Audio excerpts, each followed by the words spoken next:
Vous l'entendez, votre voisin râler chaque jour un peu plus depuis qu'une éolienne a été installée non loin de son terrain.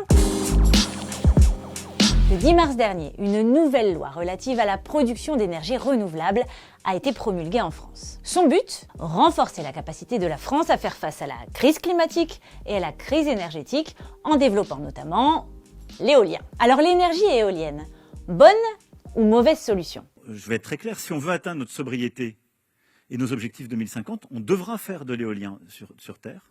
On entend parfois « l'éolien c'est moche et ça gâche le paysage ». Certes, pourtant elle reste l'une des énergies les moins émettrices de gaz à effet de serre. D'ailleurs, notre pays, qui compte actuellement 9000 éoliennes terrestres et 27 en mer, possède le deuxième gisement européen, derrière la Grande-Bretagne. Ce n'est pas rien, mais vous l'aurez compris, comme toutes les énergies utilisées aujourd'hui pour produire de l'électricité, l'éolien a ses avantages et ses inconvénients.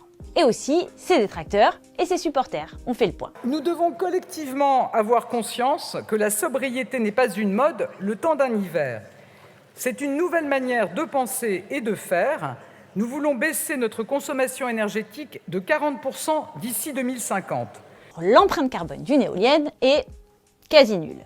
Exception faite de ces infrastructures qui nécessitent, comme pour le nucléaire, l'utilisation d'énergie fossile pour sa fabrication. Dans le détail, l'ADEME évalue à 12,7 grammes équivalent CO2 par kilowattheure par an l'éolien terrestre et à 14,8 grammes l'éolien maritime. C'est certes un peu plus que le nucléaire qui culmine à 6 grammes, mais très loin des énergies fossiles qui sont comprises entre 400 grammes et 1 kg équivalent CO2 par kilowattheure par an. Les éoliennes sont aussi plus efficaces en milieu tempéré. Ça tombe bien, c'est le cas de la France. C'est d'ailleurs en hiver que l'éolien va générer le plus d'électricité, complété en été par l'énergie solaire. Résultat, en 2022, le parc éolien français a atteint une puissance de 20 036 MWh, dont 480 MWh d'éolien en mer. À titre de comparaison, suivez bien, une éolienne d'une puissance de 2 MWh va produire 4200 MWh par an, soit environ l'équivalent d'une consommation d'électricité de 800 familles françaises. Avec plus de 20 000 MWh, il est donc possible d'alimenter plus de 4000 foyers par an. Enfin, si l'on prend les chiffres de l'association France Énergie Éolienne, la filière employait en 2022 25 500 personnes. Selon l'Agence de la transition écologique, l'ADEME, elle pourrait même représenter jusqu'à 60 000 emplois en 2050 en France, en cumulant emplois directs, indirects, dans la maintenance, l'exploitation et ses activités. Vous n'avez rien d'autre à proposer que doubler les éoliennes, ce qui n'a jamais marché. Vous n'avez rien d'autre à proposer que décupler les panneaux solaires pour enrichir l'industrie chinoise. Vous n'avez rien d'autre à proposer que 50 parcs éoliennes en mer dont personne ne veut.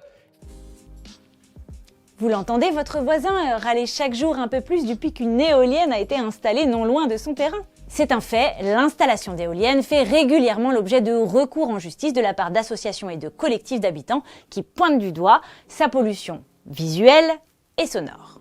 Parce que oui, une éolienne, c'est imposant.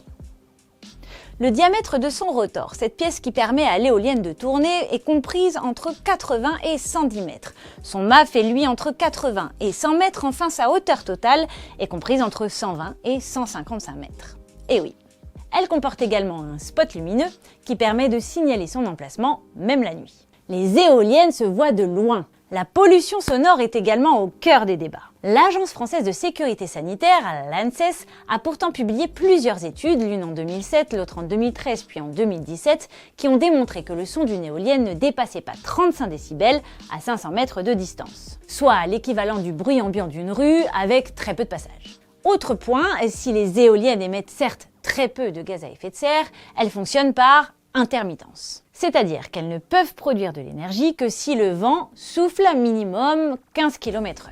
Elles ne sont donc pas capables de produire en continu comme cela peut être le cas pour les centrales nucléaires. C'est pourquoi l'on parle d'énergie renouvelable. Les éoliennes sont systématiquement associées au photovoltaïque qui permet de compléter la production d'électricité sur les périodes où les éoliennes seraient moins efficaces. Enfin, le Comité national de protection de la nature a mis en garde contre l'éolien en mer, dont les conséquences sur la biodiversité pourraient être dévastatrices.